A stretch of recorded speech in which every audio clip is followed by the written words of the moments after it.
জান্নাতি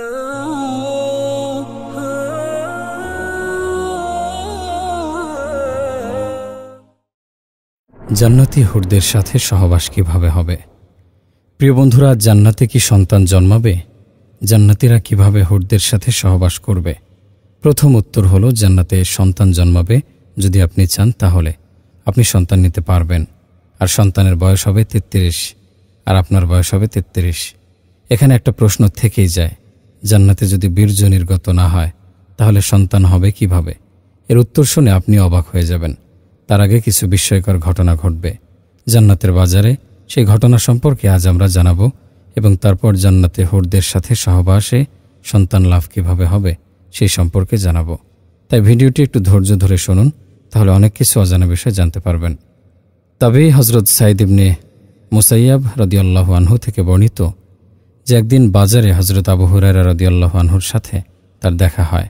তখন হযরত আবু হুরায়রা রাদিয়াল্লাহু আনহু বললেন, আমি আল্লাহর কাছে প্রার্থনা করি যে আজকে যেমন মদিনার বাজারে আমাদের দুজনের দেখা হয়েছিল, তেমনি আল্লাহ চাহে তো জান্নাতের বাজারে আমাদের দুজনের দেখা করাতে পারেন।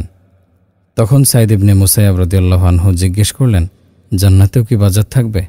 তখন আবু হুরায়রা রাদিয়াল্লাহু আনহু বললেন, হ্যাঁ, আল্লাহর রাসূল সাল্লাল্লাহু আলাইহি সাল্লাম আমাকে বলেছেন যে যখন জান্নাতি লোকেরা জান্নাতে প্রবেশ করবে, তারা তাদের আমল ও শ্রেষ্ঠত্ব অনুযায়ী জান্নাতে বসবাস করবে। যার আমল যত উন্নত হবে, জান্নাতে তার মর্যাদা তত উচ্চতর হবে। উন্নত বাসস্থান ও গন্তব্যে বসবাস করবেন। তারপর শুক্রবারের দিনগুলোতে তারা সকলেই সেই দিন তাদের রবের সামনে যাবে, যেদিন আল্লাহ তাআলা তাদের সামনে নিজের আরশ প্রকাশ করবেন। জান্নাতবাসীদের দেখা দেওয়ার জন্য জান্নাতের বাগানে তিনি উপস্থিত হবেন। এ বাগানে অনেকগুলো মেম্বার থাকবে। নূরের মেম্বার, হীরা জহরতের মেম্বার, সোনা ও রূপার মেম্বার থাকবে। অর্থাৎ জান্নাতীদের মধ্যে যার যতটুকু মর্যাদা থাকবে সে অনুযায়ী ওই সকল মেম্বারে তারা আরোহণ করবেন। তাদের মধ্যে যে কম মর্যাদার সে কস্তরীর মেম্বারের উপর বসবে, কিন্তু তারা এটা বুঝতে পারবে না যে মেম্বারে বসা লোকেরা তাদের চেয়ে উচ্চ মর্যাদা সম্পন্ন। আবু হুরায়রা রাদিয়াল্লাহু আনহু জিজ্ঞেস করলেন, হে আল্লাহর রাসূল, আমরা কি সেদিন আমাদের রবকে দেখতে পাব? তিনি বললেন, হ্যাঁ, অবশ্যই। দিনের বেলায় সূর্য এবং পূর্ণিমার রাতে চাঁদ দেখতে তোমাদের কি কোনো অসুবিধা হয়? জান্নাতীরা আল্লাহ তাআলাকে ঠিক সেইভাবে দেখতে পাবে। সেই সাক্ষাতে এমন কেউ থাকবে না যার সাথে আমাদের প্রভু সমস্ত পর্দা তুলে সরাসরি কথা না বলবেন। মহান আল্লাহ তাআলা উপস্থিত লোকদের একজনকে সম্বোধন করবেন যে অমুকের পুত্র অমুক, তোমার কি সেই দিনের কথা মনে আছে যেদিন তুমি এটা করেছিলে এবং বলেছিলে? এই প্রশ্ন শুনে সে বান্দা তার অপরাধ স্বীকার করবে, এবং তখন সে ব্যক্তি বলবে, আমার প্রভু, আপনি কি সেই পাপের জন্য আমাকে ক্ষমা করে দেননি? আল্লাহ তাআলা বলবেন, নিশ্চয় আমি তোমার সেসব গুনাহ মাফ করে দিয়েছি, এবং তার ক্ষমার ফলস্বরূপ আজ তুমি এই পর্যায়ে পৌঁছেছ। এরপরে হঠাৎ এক খণ্ড মেঘ এসে তাদেরকে ঢেকে দেবে এবং এমন সুগন্ধে ভরিয়ে দেবে যা আগে কখনো পাওয়া যায়নি। তখন আমাদের রব বলবেন, এই দিকে, এই জিনিসের দিকে আসো, আমি তোমাদের মহত্বের জন্য প্রস্তুত করেছি। সেদিকে আসো এবং তোমার পছন্দ এবং ইচ্ছা অনুসারে যা চাও তা গ্রহণ করো। হযরত মুহাম্মদ সাল্লাল্লাহু আলাইহি ওয়াসাল্লাম বলেন, জান্নাতে লোকেরা সেই বাজারে পৌঁছাবে যেখানে ফেরেশতারা ঘিরে রাখবে। এ বাজারে এমন কিছু থাকবে যা কোনো চোখ দেখেনি, কোনো কান শোনেনি এবং কোনো হৃদয় কল্পনাও করেনি। যদিও এই বাজারে ক্রয় বিক্রয়ের মতো কোনো ব্যবসা থাকবে না এবং সমস্ত জান্নাতীরা একে অপরের সাথে মিলিত হবে, সেই বাজারে আমাদের যা যা ইচ্ছা তা আমাদেরকে দেয়া হবে। আবু হুরায়রা রাদিয়াল্লাহু আনহু বর্ণনা করেন যে রাসূলুল্লাহ সাল্লাল্লাহু আলাইহি সাল্লাম বলেছেন, জান্নাতের বাজারে উচ্চ মর্যাদা সম্পন্ন ব্যক্তিরা অপেক্ষাকৃত নিম্নমানের ব্যক্তির সাথে সাক্ষাৎ করবে, কিন্তু জান্নাতীরা বুঝতে পারবে না যে কে বেশি মর্যাদা সম্পন্ন আর কে কম। কেউ কাউকে তুচ্ছ অপমানিত বলে মনে করবে না। এটা এজন্য হবে যে জান্নাতীদের মধ্যে কারো অন্তরে অহংকার থাকবে না। তখন নবী করিম সাল্লাল্লাহু আলাইহি সাল্লাম বললেন, এরপর আমরা সবাই দ্রুত আমাদের প্রাসাদ ও বাড়িতে ফিরে যাব এবং সেখানে আমাদের স্ত্রীরা আমাদের সাথে দেখা করবেন, মারহাবা এবং খোশ আমদেদ বলে আমাদেরকে স্বাগত জানাবেন। প্রত্যেকেই তার স্বামীকে বলবে, আপনি আমাদের ছেড়ে যাওয়ার সময় যে সৌন্দর্য ছিল, এই সময় আপনার সৌন্দর্য তার চেয়েও বেড়ে গেছে। তখন আমরা আমাদের স্ত্রীদেরকে বলবো, আজকে আমরা আমাদের রবের সাথে সাক্ষাৎ করার সৌভাগ্য অর্জন করেছি।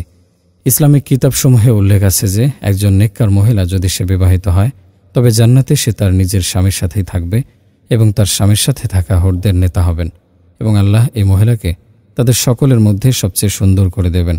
তারা একে অপরকে প্রচণ্ড ভালোবাসবে। আল্লাহ তাআলা তার মুমিন বান্দাদের জন্য জান্নাতে অগণিত পুরস্কার রেখেছেন, যার মধ্যে প্রদত্ত সকল নিয়ামতের মধ্যে হুরদের সাথে সহবাস জান্নাতীদের জন্য অন্যতম একটি বড় নিয়ামত হবে, যা বেহেশতবাসীর যৌন তৃপ্তির মাধ্যম হবে। কিন্তু বেহেশতবাসীদের দুনিয়াবী কামনা থাকবে না। জান্নাতে কোনো পাপ হবে না, নেতিবাচক চিন্তা থাকবে না, বরং অনেক চিন্তা তাদের উপর আধিপত্য বিস্তার করবে। তাদের বিশুদ্ধ অনুভূতি এবং আকাঙ্ক্ষায় পরিণত। জান্নাতীরা যা ইচ্ছা করবে সেখানে তারা তাই পাবে। যদি তারা জান্নাতের সন্তান কামনা করে তাহলে সন্তান লাভ করবে, কিন্তু তারা এই পৃথিবীর সন্তানদের মতো হবে না। এক হাদিসে রাসূলুল্লাহ সাল্লাল্লাহু আলাইহি সাল্লাম বলেন, যদি কেউ জান্নাতের সন্তানের ইচ্ছা পোষণ করে তাহলে তার ইচ্ছা পূরণ করা হবে।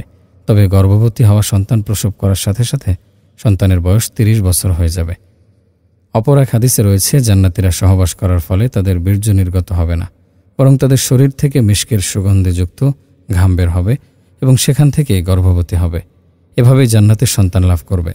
বন্ধুরা, জান্নাতে প্রবেশের প্রথম মুহূর্ত, প্রথম আনন্দ, প্রথম রাত, প্রথম সকাল এতটাই সুন্দর হবে এবং সুখের হবে যা আপনিও কল্পনা করতে পারবেন না। শুধু ভাবুন, ভরা বাগান যেখানে ঝর্ণা ও দুধের নহর প্রবাহিত হবে, যার গাছের ফল আপনা আপনি আপনার মুখে পৌঁছে যাবে, যা দিনে একবার খাবে তা আবার খাওয়ার সুযোগ হবে না। সোনা দিয়ে তৈরি পাত্র থাকবে, বালিশে হেলান দিয়ে জান্নাতীরা থাকবে, পাশে থাকবে দাস দাসীরা, এদিক ওদিক খিদমতের জন্য ছুটতে থাকবে।